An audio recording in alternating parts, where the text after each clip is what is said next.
രാവിലെ എഴുന്നേറ്റാൽ ആദ്യം തന്നെ കിച്ചണിലേക്ക് പോന്നു കഴിഞ്ഞാൽ കട്ടൻ ചായ തിളപ്പിക്കലാണ് കേട്ടോ. അപ്പോൾ ചായ തിളച്ച് വന്നപ്പോഴേക്കും കുഞ്ഞുങ്ങളുടെ പാലും കൂടി തിളപ്പിച്ചെടുത്തു. എന്നിട്ട് ഓരോ ഗ്ലാസ് ചായ എനിക്കും മോനുള്ളത് തണുക്കാനായിട്ട് വെച്ചു. പിന്നെ പീലിമോൾക്കും കുഞ്ഞുവാക്കും ഓരോ കുപ്പി പാലും കൂടി തണുക്കാൻ വെച്ചിട്ട് ഞാൻ മുറ്റൊടിക്കാനും റൂമും ഹോളൊക്കെ അടിക്കാൻ പോയി. അതൊക്കെ കഴിഞ്ഞ് വന്നു. കുഞ്ഞുങ്ങളുടെ 2 പേരുടെയും കുപ്പി ഞാൻ കഴുകിയിട്ട് ഇത് വെള്ളത്തിലിട്ട് വെച്ചിട്ടുണ്ടായിരുന്നു. അപ്പോൾ ആ കുപ്പി കഴുകി എടുത്തിട്ട് കുഞ്ഞുങ്ങളുടെ പാല് തണുത്തിട്ടുണ്ട്, അത് കുപ്പിയിലാക്കി വെച്ചു കേട്ടോ. ബാക്കിയുള്ള പാലൊരു തൂപ്പാത്രത്തിലേക്ക് മാറ്റിയിട്ട് പാല് കാച്ചിയ പാത്രം തേക്കാനായിട്ടിട്ടു. ചോറ് വെക്കാനായിട്ട് അരിക്കലം വെച്ചിട്ടുണ്ട്. വെള്ളം ഒരുവിധം ചൂടായി വന്നിട്ടുണ്ട് കേട്ടോ. അപ്പോൾ റേഷനരിയാണ്, അതൊന്ന് അപ്പാറ്റിട്ട് കഴുകിയിടാൻ പോവുകയാണ്. റേഷനരി ആയതുകൊണ്ട് ഞാൻ കുറച്ച് ചൂടുവെള്ളം കൊണ്ട് ആദ്യം കഴുകും, എന്നിട്ട് പിന്നെ പച്ചവെള്ളം കൊണ്ട് കഴുകാറുള്ളൂ. പിന്നെ 2 പേർക്കും പാല് കൊണ്ട് കൊടുത്തിട്ട് ഞാൻ അരി കഴുകിയിടാൻ പോവുകയാണ്. പിന്നെ നമുക്കിന്ന് ഉച്ചത്തേക്ക് നമ്മുടെ സോയാബോളില്ലേ, സോയാബോളും ഉരുളക്കിഴങ്ങും കൂടി വറുത്തരച്ച് കറി വെക്കാൻ പോവുകയാണ്. അപ്പോൾ സോയാബോൾ വെള്ളത്തിലിട്ട് വെച്ചിട്ടുണ്ട് കുതിരാനായിട്ട്. അതൊന്ന് നല്ലപോലെ കഴുകി പിഴിഞ്ഞ് കുക്കറിലേക്ക് ഇട്ടു. പിന്നെ ഉരുളക്കിഴങ്ങും കൂടി ചെത്തി അരിഞ്ഞെടുക്കുന്നുണ്ട്.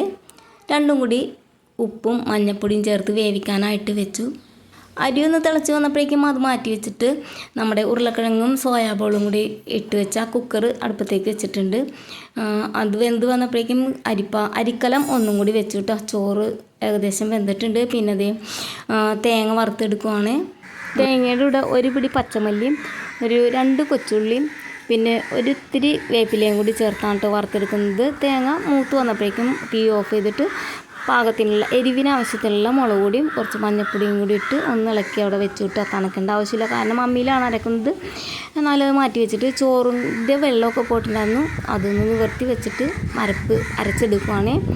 കറി ഉണ്ടാക്കാനായിട്ട് ഒരു 2 പച്ച തക്കാളി നമ്മുടെ തക്കാളി മരത്തിലുണ്ടായിരുന്നു, അത് പറിച്ചെടുത്ത് ചെറുതായിട്ട് കട്ട് ചെയ്തു. അതൊന്ന് വാട്ടിയെടുത്തിട്ട് അരപ്പും കൂടി ഇട്ട് കൊടുത്തു. ഒന്ന് ചൂടാക്കിയതിന് ശേഷം നമ്മുടെ വേവിച്ച് വെച്ചിരിക്കുന്ന ഉരുളക്കിഴങ്ങും സോയാബോളും കൂടി ഇട്ട് കൊടുത്തു. കറി ഒന്ന് തിളച്ച് ഒന്ന് കുറുകി വരണം കേട്ടോ. അപ്പോൾ ആ നേരം കൊണ്ട് നമുക്ക് ഒരു പച്ചമാങ്ങ കിട്ടിയിട്ടുണ്ട്, ഒരു ചമ്മന്തിയും കൂടി അരച്ച് വന്നപ്പോഴേക്കും നമ്മുടെ സോയാബോൾ കറി ഇവിടെ തിളച്ച് ചാറൊക്കെ വറ്റി റെഡി ആയിട്ടുണ്ട്.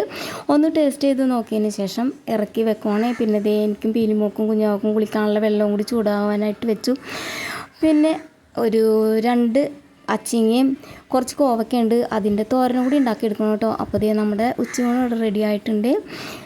സോയാബോളും ഉരുളക്കിഴങ്ങും കൂടിയുള്ള വറുത്തരച്ച കറിയും മാങ്ങാ ചമ്മന്തിയും പിന്നെ നമ്മുടെ കോവക്ക തോരനും. അപ്പോൾ ഇന്നത്തെ വീഡിയോ ഇത്രയേ ഉള്ളൂ. നാളെ കാണാമേ. ബൈ.